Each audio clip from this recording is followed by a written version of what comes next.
जानिए दिवाली पे लक्ष्मी जी के साथ गणेश जी की पूजा क्यों होती है। दशहरा बीत चुका था और दिवाली आने वाली थी। इसी बीच कुछ युवक युवतियों की टोली एक कॉलेज पहुंची। वो छात्रों के बीच कुछ सवाल लेकर आए थे जिनसे सोच को बढ़ाया जा सके। जब दीपावली भगवान श्री राम के 14 वर्ष वनवास से वापस लौटने की खुशी में मनाई जाती है, तो फिर दीपावली पर लक्ष्मी जी की पूजा क्यों होती है? श्री राम जी की पूजा क्यों नहीं होती है? पूरा कॉलेज शांत हो गया। किसी के पास जवाब नहीं था, सिर्फ मौन और जिज्ञासा थी। तभी एक छात्र ने धीरे से हाथ उठाया। दीपावली सिर्फ एक युग से नहीं जुड़ी, बल्कि दो युगों से, सतयुग और त्रेता युग से। सतयुग में समुद्र मंथन के समय माता लक्ष्मी जी प्रकट हुई थी, इसीलिए इस दिन लक्ष्मी पूजन किया जाता है। और त्रेता युग में इसी दिन भगवान श्री राम अयोध्या लौटे थे।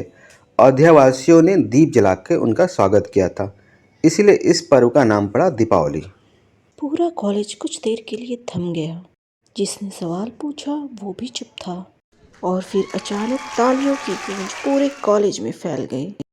बाद में उस छात्र का इंटरव्यू अखबार में छपा, जो कि बहुत बड़ी बात थी।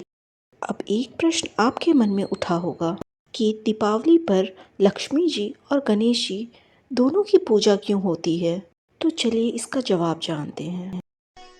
जब समुद्र मंथन हुआ और माता लक्ष्मी जी उत्पन्न हुई, तो भगवान विष्णु जी से उनका विवाह हुआ।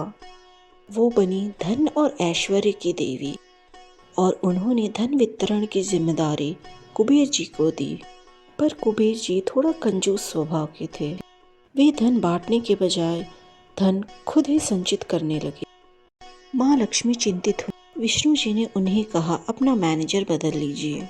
माँ लक्ष्मी ने गणेश जी को बुलाया और उन्हें धन और सौभाग्य की जिम्मेदारी दी।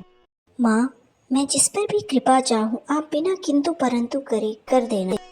माँ ने सहमति दी और तब से गणेश जी सौभाग्य के द्वार खोलने वाले और माँ लक्ष्मी धन की त्रादी बनी।